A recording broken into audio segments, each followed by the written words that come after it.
Australia বাংলাদেশে খেলা হচ্ছে টেস্ট খেলা। বাংলাদেশের ৬৬ রানে 10 উইকেট পড়ে গেছে।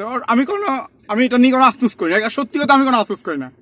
আমার কথা হলো যে অস্ট্রেলিয়ারও সেম, এখন 8 উইকেট পড়ে গেছে, এখন পর্যন্ত 8 উইকেট পড়ে গেছে। এখন এই মাঠটা যদি অস্ট্রেলিয়া না হয়, একটা কসম আল্লাহ আমি করতেছি, এই মাঠটা যদি অস্ট্রেলিয়া না হয়, যদি মিরপুর হইতো, এখন গোটা পৃথিবীতে গোটা দুনিয়াতে কোনো মেসেজ হয়তো কি মিরপুরে এরকম, মিরপুর হ্যাঁ, মিরপুর তেন, বুঝলেন না? এখন যদি অস্ট্রেলিয়াতে যে এখন কোনো আওয়াজ নাই, কারণ নাই। এখন মিথিল স্টার্কের বলিং কি বিশ্বের সেরা মানের বোলার হয়ে গেছে, শরীফুল ইসলামের বিশ্বের সেরা বোলার হয়ে গেছে।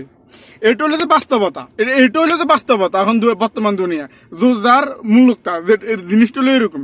এখন অস্ট্রেলিয়া বিশ্বে 1 নম্বর টেস্টে হেদেরা ভালো করলে বল, তখন এটা কি দোষের মারের দোষ হয় না, তখন এটা ভালো বোলার হয়ে যায়। মিরপুরে যখন তাইজুলে, সাকিব আল হাসানে, মুস্তাফিজে 5 উইকেট নিব, তখন এটা মিরপুরের মাঠ খারাপ মাঠ, মিরপুরের ফয়েন ধরা দিব, মিরপুর মাঠ ভালো না। আমার কথা যদি ভুল হয় আপনারা একবার 100 এটা মিলিয়ে নেবেন। 100 এটা সত্যি কথা। মিরপুরের মাঠ একবারে খারাপ। এখন যে অস্ট্রেলিয়ার মাঠটারে এমন ভাবে তৈরি করছে, প্রথমে যদি বাংলাদেশ যদি বোলিং করতো, অস্ট্রেলিয়া আমি এটা 50 রানও করতে পারতো না। একটা সত্যি কথা ভাই, 50 রান কেমনে করতে? 50 রান বল ব্যাটের মাছ ব্যাটে লাগলেও বলিয়া কি ইনসাইড এস হই সিলিপে ক্যাচ উঠে, ইনসাইড এস হই সিলিপে ক্যাচ উঠে, মাছ ব্যাটে লাগিও।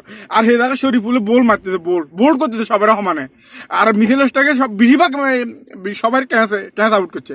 তো তাইলে এখানে বোঝা যায় কি, শরীফুল ইসলাম ভালো না মিথিল স্টার্ক ভালো?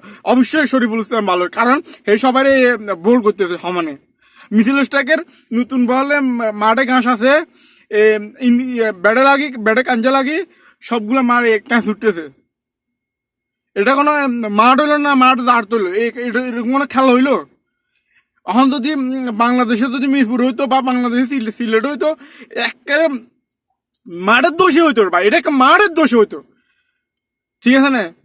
খালি সব দোষ হইলে মিরপুরের দোষ, সব দোষ যদি বাংলাদেশ দিতে, নিজের মাঠে দিতে, তখন এটা কি নিজের মর্জি মতো মাঠ বানায়। ওই ইন্ডিয়া করবো, ইংল্যান্ডও করবো, সবাই বলবে এটা মানে কি নিজেদের মন মতো মাঠ বানায়, ফিজ বানায়, বাংলাদেশ ম্যাচ জিততেছে। ওখানে অস্ট্রেলিয়াতে প্রথম ম্যাচ আছে, সেটা ভালো ফিট ছিল, হেরগুলো ছিল, বাংলাদেশের ছিল। তখন আজকে কি এটা মাঠে ফিজ তৈরি করছে। এখন এটা নিয়ে কে কথা বলবো না? এখন এটা মিচেল স্টার্ক বিশ্বের সারা বোলার হয়ে গেছে। তো প্রথম দিন হারলো না যে বল ব্যাটে লাগতে পারেন না, সিলিপে ক্যাচ উঠি যার, বল ব্যাটে লাগের সিলিপে ক্যাচ উঠি যার। আর মাঠতে প্রচুর ঘাস, ফ্রিজে প্রচুর ঘাস।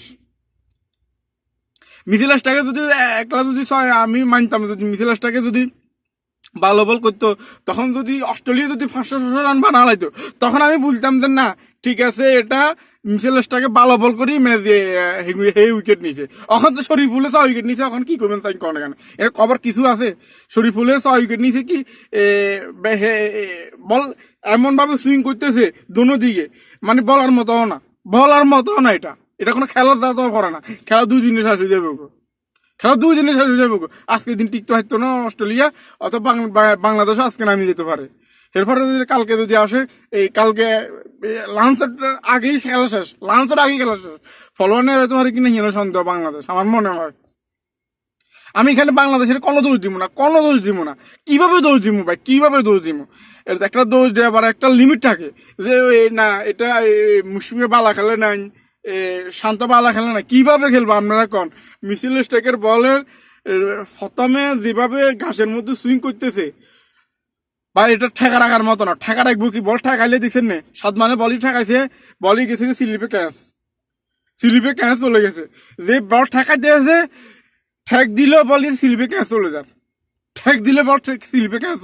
আমি কোনো রকমের ব্যাটসম্যানের দোষ দিব না, এখানে কোনো রকমের দিব না। এখানে দোষ হচ্ছে সম্পূর্ণ অস্ট্রেলিয়ার টিকিট টিমের, না, অস্ট্রেলিয়ার যারা মাঠ তৈরি করে এদের অস্ট্রেলিয়া টিকিট বোর্ডের। হেরাম প্রথম ম্যাচ আরই বাংলাদেশের এমন ভাবে মান সম্মান খাইতে থাকছে যে বাংলাদেশ খারাপ দল। তো তোরা যদি আগে ব্যাটিং করতে অস্ট্রেলিয়া, আমি একটা 100 50 রানে অল উইকেট, 50 রানে এটা এটা কোনো মানিও না খেলার, এই খেলা